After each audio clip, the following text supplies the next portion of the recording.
కార్తీక పురాణం 26వ రోజు పారాయణం. ధర్మదత్తుడి కథ.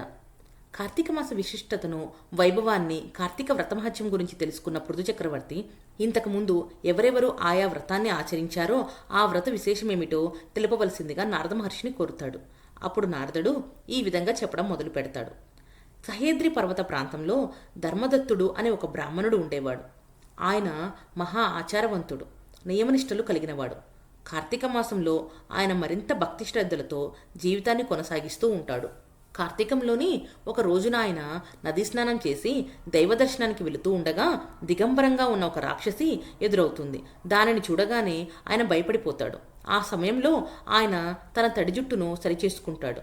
అప్పుడు కొన్ని నీటి బిందువులు వెళ్ళి ఆ రాక్షసిపై పడతాయి. వెంటనే ఆ రాక్షసి శాంతించి ధర్మదత్తుడికి వినయంతో నమస్కరిస్తుంది.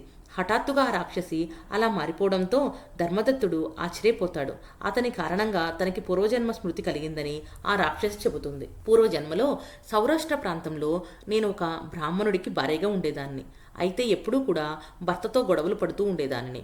అందువలన అందరూ కూడా నన్ను కలహ అని పిలిచేవారు. చుట్టుపక్కల వారి విషయంలో నేను చాలా కఠినంగా వ్యవహరించేదాన్ని. నన్ను మార్చుకోవడానికి ఎవరు ఎన్ని విధాలుగా ప్రయత్నించినా నేను వినిపించుకోలేదు. నా భర్తను నేనెప్పుడూ ప్రేమగా చూసుకున్నది లేదు. ఆయన ఆకలితో ఉన్నప్పుడు అనురాగంతో వడ్డించింది లేదు.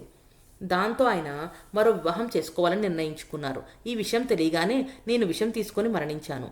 నా గురించి ఉన్నది ఉన్నట్టుగా చిత్రగుప్తుడు యమధర్మరాజుకు విన్నవించాడు. దాంతో నాకు అనేక కఠిన శిక్షలను విధించారు.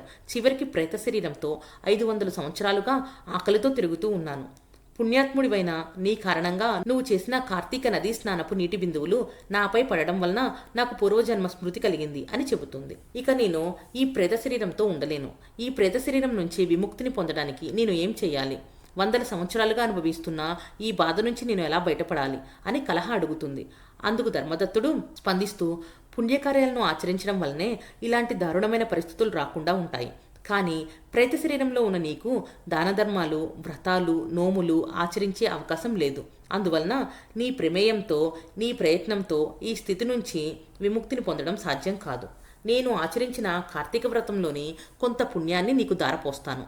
అలా చేయడం వలన నీకు విముక్తి లభిస్తుందని చెబుతాడు. అందుకు కలహ ఆనందిస్తుంది.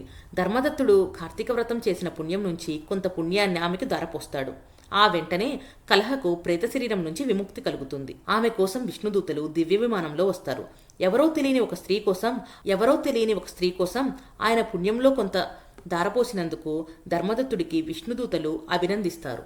ధర్మదత్తుడు చేసిన ఈ పుణ్యకార్యం వలన ఆయనకి తన 2 భార్యలతో పాటు విష్ణు సాన్నిధ్యం లభిస్తుందని అంటారు. ఆయన చేసిన ఈ పుణ్యకార్యం వలన ఆ తరువాత కాలంలో ఆయన దశరథ మహారాజుగా జన్మిస్తాడని చెబుతారు. ఆయన భార్యలు ఇద్దరూ కూడా మళ్ళీ ఆయనతోనే జీవితాన్ని పంచుకుంటారని అంటారు. ఇక ఆయనచే ముక్తిని పొందిన కలహ కూడా అప్పుడు ఆయనకి 3వ భార్య అవుతుందని చెబుతారు. సాక్షాత్తు విష్ణుమూర్తి ఆయనకి కొడుకుగా పుడతారని అంటారు. ఓ పృథు మహారాజా, చూసావా, కార్తీక వ్రతాన్ని ఆచరించడం వలన వచ్చే పుణ్యము, కొంత దారపోయడం వలన విష్ణులోక ప్రాప్తి కలుగుతుందంటే ఈ వ్రతం ఎంతటి శక్తివంతమైనదో, మరెంతటి మహిమాన్వితమైనదో అర్థం చేసుకోవచ్చు. అలాంటి కార్తీక వ్రతాన్ని ఆచరించే అవకాశాన్ని ఎవరూ కూడా వదులుకోకూడదు అని పృథు చక్రవర్తితో నారద మహర్షి చెప్పుకొస్తాడు. కార్తీక పురాణం 26వ రోజు పారాయణం సమాప్తం. ఓం నమః శివాయ. హర హర మహాదేవ. శంభో శంకర.